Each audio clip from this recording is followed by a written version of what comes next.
respected religious leaders, Honorable former State Minister Dr. S.M.M. Musharraf,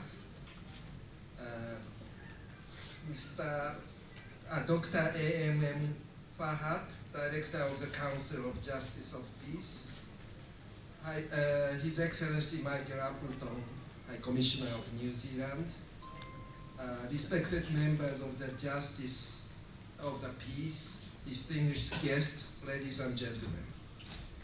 Ayubowan, Wanakam, good afternoon, and konnichiwa.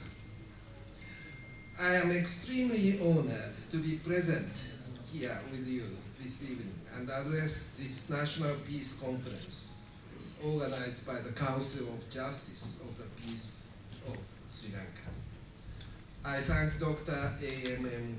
Fahad, the National Director, and the members of the Council for organizing this timely and significant summit and inviting me to deliver the speech. Dear distinguished guests, at the outset, it is a pleasure to apprise you that we are commemorating the 70th anniversary of the establishment of diplomatic relations between Japan and Sri Lanka this year. Therefore, the year 2022 marks an important juncture in the history of our valued diplomatic relationship. The memory of San Francisco Peace Conference, which has been held deeply in our heart, with an extraordinary speech delivered by the former President J.R. Jayawardena on September 6, 1951, is an eternal symbol of our time-honored friendship, punctuated by a sacred verse quoted from Dhammapada: hatred ceases not by hatred but by love. Today, that precious bud grew into a firm and robust tree, standing as a testimony to the time-tested friendship that endured through thick and thin for the past 7 years.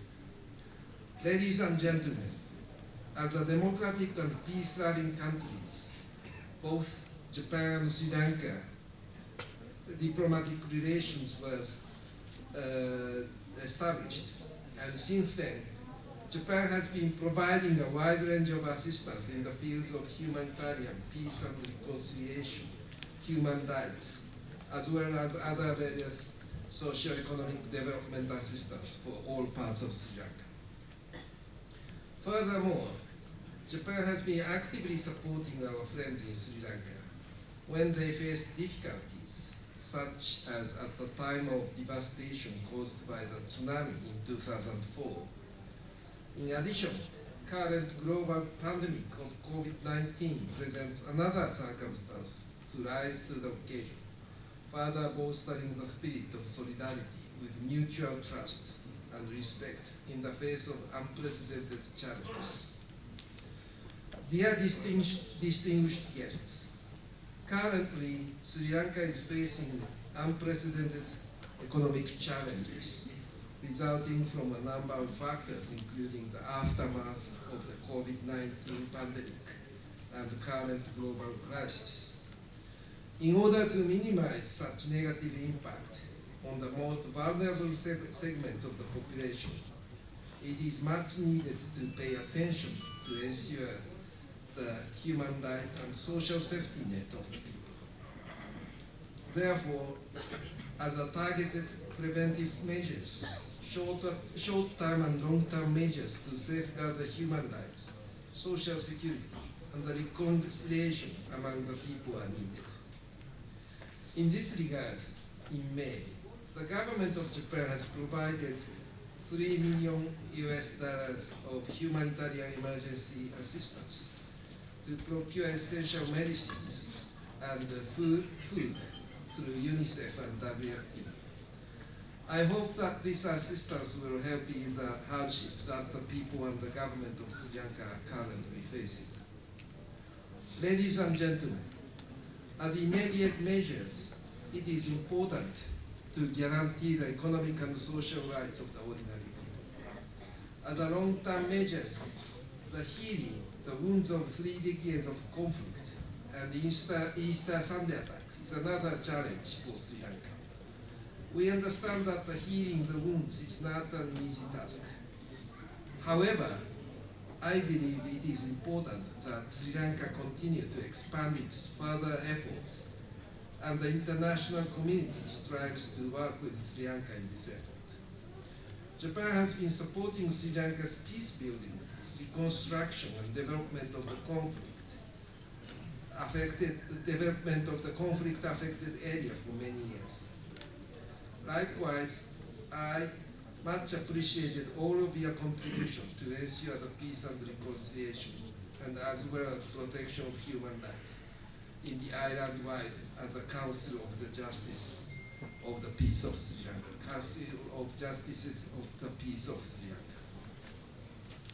Furthermore, I must say that Japan's engagement in peace facilitation after the ceasefire agreement in 2002, led by the government representative, Mr. Akashi Yasushi, is also a clear manifestation of mutual trust that has been forged since the dawn of our diplomatic relations. Mr. Akashi received Sri Lanka Ratna in 2019 in recognition of his great contribution to peace building and reconciliation in Sri Lanka. In the end of June this year, I made my first visit to northern province of Sri Lanka and deepened my understanding and enriched knowledge on the people and their peaceful life in northern province.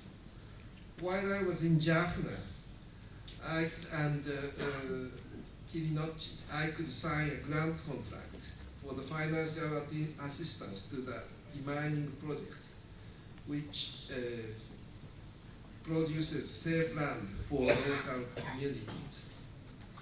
The project is expected to contribute to the government's efforts of ensuring that mine-contaminated areas are safe, enabling direct or indirect livelihood enhancement of more than 2,000 people living in the Kirinochi and the Murative districts. I hope that this project gives immense support to establish safe and peaceful environment to the people of those areas. In conclusion, Japan, as a long-standing partner of Sri Lanka, has been supporting Sri Lanka's peace building, reconciliation, reconstruction, and development of the conflict-affected area for many years. I believe that the past and the current diplomatic engagements have been contributing to not only prosperity and welfare of all people of Sri Lanka, but also enhancing the friendship between the peoples of Sri Lanka and Japan. I would say that Japan will continue to do its part in combining its efforts with the people and the government of Sri Lanka in future as well. Thank you very much for your time.